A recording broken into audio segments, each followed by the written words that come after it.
پارێزگای هەڵەبجە ئەنجام نەدرا. بەڵێ بەڕێزان بۆ قسەکردن لەسەر ئەم تەوەرێ و هۆکارەکانی پشکستی دیبەتی ئاشتی میوانداری بەڕێز ڕێبوار حەمەد وتەبێژی کۆمەڵی ئیسلامیمان کردووە لە ستودیۆی سەرەکی. ماسە ڕێبوار، سوپاس بۆ ئامادەبوونت. زۆر سوپاس. ئەمێ بپرسم، ئێوە وەکو بەشداربوویەک لە دیبەتی پێنجلایەنە سیاسیەکە هۆکاری شکستەکە چی بوو؟ بۆچی پارتی دیموکراتی کوردستان ئامادە نەبوو کە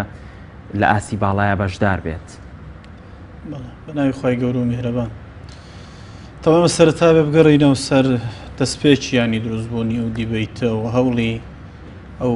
ڕێکخراوانە بۆ لێک نزیککردنەوەی هێز و لایەنە سیاسیەکانی هەرێمی کوردستان. تەبەنەم هەوڵا سەرەتا لەلایەن و کۆمەڵێک ڕێکخراو کە دواتر ناویان نەدیداری ئاشتی یا چەتری ئاشتی،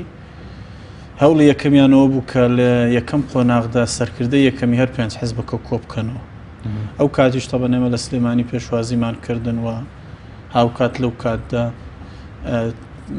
بەڕێز ئەمیری کۆمەڵی ئیسلامی لە سلێمانی بوو و دیداریان لەگەڵ ئەو کرد. بەڕێز ئەمیری کۆمەڵی ئیسلامی بەڵێنی پێدان ئەگەر سەرکردەی لایەنەکانی کە ئامادە بن ئەو یەکەم سەرکردە دەبێت کە لە مۆنومنتی هەڵەبجەی شەهیدانی هەڵەبجە ئامادە دەبێت. لەو هەوڵەدا سەرکەوتوو نەبوون و نەیانتوانی سەرکردە یەکەمی پێنج هێزەکە کۆبکەنەوە. هەوڵی دووەمیانەوە بوو کە لەسەر ئاستی مەکتەبی سیاسی ئەم پێنج هێزە نوێنەرەکانیان لە هەڵەبجە کۆبکەنەوە بتوانن کە ئەم لێکترازانە سیاسی کە لە هەرێمی کوردستان هەیە و ئەم قۆناغ و چەقبەستویە کۆتایی بهێننەوە. ئێمە لەو هەوڵەش پێشوازیمان کرد وە کۆمەڵی ئیسلامی و بەڵێنمان پێدان کە ئێمە ئامادە بین وەکو کۆمەڵی ئیسلامی و لەسەر داوای ئەوان لەسەر ئاستی مەکتەبی سیاسی نوێنەری کۆمەڵی ئیسلامی دیاریەکەین و بەمەرجێکەوان بتوانن لایەنی کەش کۆبکەنەوە. ئێمە ئەو کاتیش پێمان وتن ینی مەرجی سەرکەوتنی ئەم دیدارە ئەوەیە کە هەر پێنج لایەنەکە نوێنەریان هەبێت، چونکە ئێمە لە ڕابردووشدا 4 قۆڵی و 3 قۆڵی ئەو کۆبوونەوانەمان هەبووە. خۆت دەزانی ینی چەقی کێشەکانەوەیە کە ئەم 4 لایەنە پێشتریش کۆبوونەوان هەیە. چەقی کێشەکانەوەی کە پارتی دیموکراتی کوردستانیش نوێنەری هەبێ و ئێمە لەوێ گفتوگۆیەکی هێمنانە بکەینەوە بیکەینە سەرەتایەک بۆ لێک نزیککردنەوەی هێز و لایەنە سیاسیەکان. ئەوە بوو تەبەنەوەن وادەی بەڵێ دیدارەکەیاندانە بۆ یەکی دا و ئێمە بەڵێنماندا ئامادە بین و لایەنەکانی کەش بەڵێنیاندا بوو. بەڵام لە ئەوەی کە ئێمە شەوی ڕابردوو زانیمان کە من بە دیاریکراوی لێرە بڵم کە بەهۆی ئەوەی کە پارتی دیموکراتی کوردستان نوێنەری خۆی لەو ئاستە دیاری نەکردبوو کە ئەوان مەبەستیان بوو، نەک ئێمە وەک لایەنە سیاسیەکان بەڕاستی کە ئەوان وەکو ڕێکخراوەکان مەبەستیان بوو، سەر کێشەیەک دروست بوو. دواتر ئەوەی کە لای ئێمە من بەڕوونی لێرە بێڵم، ینی بە نظری من دوو هۆکار بوو بە تایبەت کە ئەمڕۆ من ینی ئەوەشمان گوێ لێ بوو کە گلەی لە 4 لایەنەکەی کاوە لە ئێمەش کرا کە ئامادە نەبووین. ئەوە بوو کە شەو درنگانێک ئێمە نوێنەرمان هەر 4 لایەنەکە بەیەکەوە قسە لەگەڵ نوێنەری ڕێکخراوەکان کرابوو کە بەیانی بۆی دیدارەکە 5 قۆڵی بێ و نەبێ بە 4 قۆڵی و با لەسەر کەس یەکەم لەسەر ئاستی پارێزگای هەڵەبجە نوێنەرایەتی حیزبەکانیان بکەن و دیدارەکە ببێ. شەو نوێنەری ڕێکخراوەکان دیارە بێ ئەوەی بگەڕێتەوە بۆ ڕێکخراوەکان ئەوەی کە قسەی کردووە بە ناوی هەمویانەوە ئەم داوایی قبول کردووە بەڵام نەگەڕاوەتەوە بۆ ڕێکخراوەکان و ئێمە لەسەر و ئەساسە بەڕاستی بڕیارماندا کە ینی هۆکارەکەەوە نیە شکست بە دیدارەکە بێ ئەوە بوو کە بڕیاردرا بوو نوێنەری پێنج لایەنەکە لەسەر ئاستی هەڵەبجەی شەهیدووە کەسی یەکەمی ئەو سنووری هەر پێنج لایەنەکە بەشدار بێ لەو پێناوەی کە دیدارەکە ئامانجی خۆی بپێچێەوە 5 لایەنە بێ نەک 4 لایەنە بێت کە دواتر ئێمە بەیانی زانیمان کە ڕێکخراوەکان نوێنەری یا بەم شێوەیە قبوڵیان نەبوو کەسی یەکەمی ئەم 5 حیزبە لە پارێزگای هەڵەبجە نوێنەرایەتی حیزبەکانیان بکەن. بەو مەرجەی فعلەن ئەوان پێشتر ویستە بوویان کە لەسەر ئاستی مەکتەبی سیاسی حیزبەکان بێ. ئەو کات تەبەنێمە بەداخەوە ینی منە بێ لێرە بڵێم بەشێک لە گلەیەکە ئەکەوێتە سەر یا ڕێکخراوەکان یا ئەو برادری بە نوێنەرایەتی هەموو ڕێکخراوەکان ئەم داوای قبول کردبوو. بەشەکەی کە شەکەوێتەوە سەر ئەوەی کە ئەم تەفاهمەی کە نەتوانرا ینی لایەنەکانی کە بەهۆیەوەی کە ئەوان ڕازی بوون ئامادە بن لێ. من پێویستە لێرە یەکشت بڵێم مامەستا سالار ئەویش ئەوەیە ئەم دیدارە دیبەیت نەبوو چونکە قەرار نەبوو. ینی ئێمە ئەگەر دیبەیت وایەوە بڕیار بواە مەسەرەن جارێکی کە لەوێ ئەم ساحەی ئەم مەیدانەکە ئەو هۆڵە کە ڕێک خرابوو نەیکەینەوە مەیدانی ئەو ململانیانە و بوومە هەوڵی ئەو ڕێکخراوان فعلەن هەوڵی ئاشتی بێ و سەرەتایەک بێ بۆ لە یەک نزیک خستنەوە و هەوڵێک بێ بۆ تێپەڕاندنی ئەم چەق بەستویە و لایەنەکان دەست پێشخەری خۆیان و تێڕوانینی خۆیان یا ئەوەی کە ئەوان پێیان وایە چارەسەری ئەم دۆخە سیاسی هەرێمی کوردستانێکە بیخەنە ڕوو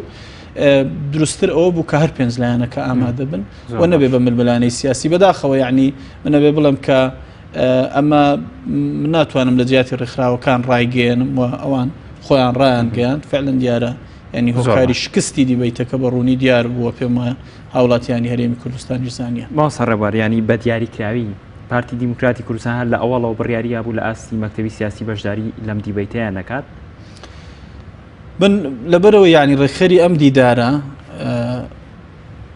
ڕێکخراوەکان بوون و ئێمە ئەمڕۆژ لە کۆنتاکتمان لەگەڵ نوێنەری ڕێکخراوەکان من زۆر بەڕوونی ئەوگی لە یەم لێکردن و پێشم وتن ئەوە ئێوە ڕوونتر پەنجە بخەنە سەر هۆکارەکانی ئەو شکستی ئەو دیدارە و ینی نەتانەوێ هەمووی بەیەکەوە ناوێ ئێوە لە پێناوی ئەوەی تا هەموو هێزولایەنە سیاسیەکان بەیەکەوە تۆمەتبارکەن چکە خۆیان نەزانن لانی کەم ئێمە وەکو کۆمەڵی ئیسلامی تا دقیقەی ئەخیریشانی ئامادەی تەواومان هەبوو و ئامادەیمان پێشاندا کە بەشدار بین و فعلەن خۆشمان و کۆمەڵی ئیسلامی ئامادەکاریمان کردبوو کە بتوانینەنی قسەی خۆمان بکەین و دەست پێشخەری نوێ بخەینە ڕوو لە پێناوی ئەوەی کە فعلەن بتوانین تەجاوزی ئەم دۆخە بکەین بەڵێ ئەم دیدارە پێویستی بۆ بوو نوێنەری هەر پێنج لایەنەکەی لێبێەوە سەرەتایەک بێ بۆ تەفاهم بۆ لە یەکتێگەیشتنێکی هێمنانە من لێرە شتێکی کەش بڵێم ئەگەر ڕوخسەتم بدەی ئەمان وی من ئاگادار بووم یانی لە ڕێی پەیوەندی تەلەفۆنیەکانیانەوە لەگەڵ ئێمە هەوڵیاندا کە ئەم دیدارە دوا بخەن و یا مەسەلەن وادەیەکی کە دیاریکەنەوە بۆ ئەو نوێنەرانە کە ئامادە بن ئێمە لە قۆناغی دووەمیش ئامادەیمان پێشان داوتمان ئێمە ئامادەین ئەگەرێ وادەیەکی کەدانێ نوێنەرمان ئامادە بێت پێت وایە ینی ئەم هەنگاونانانەی ڕێکخراوەکان کەینێن بۆ ئاشتەوایی لایەنە سیاسەکان ئێمە ئەزمونمان هەیە لە کۆبوونەوەی پێنج لایەنەکە لە ڕابردووە پێت وایە هیچ ئەنجامێکی ئەبێت یعنی ئەمە سەر ئێشێکی زیادە نییە ئەنجامەدرێت هەوڵێکی زۆر سەلیم و تەندروستە بەڕاستی و ئێمە و کۆمەڵی ئیسلامیش دەستخۆشیمان لێکردن ئێمە پێمان وایە وەزیفەی ڕێکخراوەکانی کۆمەڵی مەدەنی یەکێک لە گرنگترین وەزیفەکانیان ئەو فشارەیەکە بێ دروستیکەن لەسەر هێزە سیاسیەکان و یعنی ئەگەر هێزی سیاسی پایەکی مجتەمع بێ پایەکی مجتەمعی مەدەنی بێ ئەو ڕێکخراوەکانی کۆمەڵی مەدەنی پایی دووهەمی ئەو هینن و لە هیچ وڵاتێک هێزە سیاسیەکان ناتوانن وەزیفەی خۆیان بە تەواوی ئەدا بکەن بەبێ بوونی پایی دووهەم کە ڕێکخراوەکانی کۆمەڵی مەدەنی نابەدڵنیاییەوە هەوڵێکی یەکجار باش بوو ئێمە دەستخۆشیمان لێکردن و ئێستاش جارێککە ینی بەنی لێرەوە هانیانە دەین کە فعلەن ئەوان ماندوونە بن و بەردەوام بن و فشار بکەن و ئەو ڕێکخراوانە فعلەن ئەبێ خۆیان یعنی دوورکەونەوە لە ئینتیمای سیاسی ئەگەر خۆشیان ینی خاوەنی ئینتیمای سیاسی بن من بە پێچەوانەوە قەناعەتم وایە هەوڵێکی یەکجار گەورە بوو و ئەوان توانیان و ئامادەکاریەکی باشیان کرد و ئامادەکاریەکان جێی تەقدیر بوو جێی دەستخۆشی بوو بەس بەداخەوە ینی ئامادە نەبوونی ئەمە جاری یەکەمیش نییە و جاری یەکەمیش نیە قۆناغێکی کەشتەمان دیداری کە هەبووە کە بەداخەوە ینی ئەو لایەنانە من لێرەوە ێڵەمیانی نابێ بەڵێن بدرێ یا ئەبێ کە بەڵێن درا و لایەنە پابەت بن چونکە ئێمەوە کۆمەڵی ئیسلامی دوو مەرجمان هەبوو لە هەردوو قۆناغەکە مەرج یەکەمان ئەوە بوو کە ئەو لایەنانەی کە دێن لە ناوەندی بڕیار بن و فعلا لە ئاستێکی باڵا بن کە بتوانن ئەو تەفاهمە سیاسی لەو دیدارە دروست بکرێ و دووهەم مەرجمان بۆ هەر پێنج لایەنەکە ئامادە بن و نوێنەری هەر پێنج لایەنەکە ئامادە بێت چونکە پێمان وابوو بەبێ حزوری هەموو لایەنەکان ینی ئەم دیدارێکی ناقص و ناتەواو زۆر باش ینی وەکو کۆتا پرسیارم کاتم زۆر کە ماوە سەرەبان پێت وایە ینی کێشە و قەیرانە سیاسەکانی نێوان لایەنە سیاسەکان بە تایبەت پارتی دیموکراتی کوردستان کە پەرلەمانیشی پاخستووە لە ڕێگەم جۆرە دیبەیتانەوە بگەنە ئەنجامێک خۆی ئەو هێزە سیاسیانەی کە هەر هێزێکی سیاسی کە بە تایبەت ئەوانەی کە حکومیان بەدەستاوە لە ناوەندی دەستەڵاتی ناوەندی بڕیارن و دەستەڵاتی سیاسی هەرێمی کوردستان لە ژێر دەستی ئەواندایە چونکە ئێمە ئازانی لە هەرێمی کوردستان حکم و حکوومەت دوشتی لەکجیان حکم لای حکوومەت نییە و دەستەڵاتی سیاسی لای حکوومەت نییە لە هەرێمی کوردستان ئەبێ ئەو هێز و سیاسیانە لە ڕێی ڕێکخراوەکانی کۆمەڵی مەدەنی لە ڕێی ئەو هێزە سیاسیانەی کە فشارەکەن لە ڕێی هەموو هێز و لایەنە سیاسیەکانەوە تێبگەن کە ئەو قۆڕخکاری کە لە جونگەکانی حکومڕانی هەیەە ئەو گەندەڵیە قوڵی کە هەیە قابلی بەردەوامێتی نییە و ئەبێ بگەنە ئەو قەنەعەتەی کە یەک چاکسازی ڕیشەی لە هەرێمی کوردستان ئەبێ دەست پێ بکە و ئەبێ کۆتایی بە قۆڕخکاری بێ و کۆتایی بەو سیستەمە حزبیە بێ کە هەرێمی کوردستانی بەمڕۆ گەیاندووە و ئەبێ بگەینە ئەو ڕۆژەی وڵاتێکمان هەبێ حکوومەتێکمان هەبێت کە حکوومەتی دامەزراوەکان بێ و ئەگوێ بگەینە ئەوەی کە داهات و سامانی گشتی بۆ هەمووان بێ و لە پێناوی هاوڵاتیانی هەرێمی کوردستان خرج بکرێت. بەڵێ زۆر سوپاس بۆ بەڕێز ڕێبوار حەمەد وتەبێژی کۆمەڵی ئیسلامی لە ستۆدیۆی سەرەکی لەگەڵم بووی کە وەڵامی پرسیارەکانت دامەوە زۆر سوپاس.